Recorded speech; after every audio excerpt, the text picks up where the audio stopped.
Hello everyone, আসসালামু আলাইকুম। কেমন আছে সবাই? দেখেন রাত 2টো বাজে, এখন কানা বানাতেছি।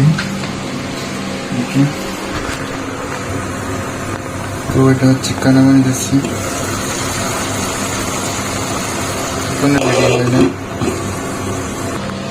তো এখন বাজে রাত 2টো বাজে। তো কানা কালকে ছিল একটু ওগুলো কায়া দেয়, তারপরে শুয়েছিলাম, শরীর ভালো লাগতেছিল না ডেট কেসে। তো এখন আবার রাতে উঠলাম কানা বানানোর জন্য। দেখেন এটা হচ্ছে প্রবাসীদের জীবন, কত কষ্ট বলার মতো না। তো অনেক কেউ বুঝে না, যদি যে কোনো মানুষ যদি বাস্তবতা দেখে, যদি সামনে সামনে হলে তাও বুঝতে পারে যে আমার জায়গায় যদি ও যদি আসে, তবে বুঝতে পারবে মানুষটা কিভাবে পরিশ্রম করে না করে।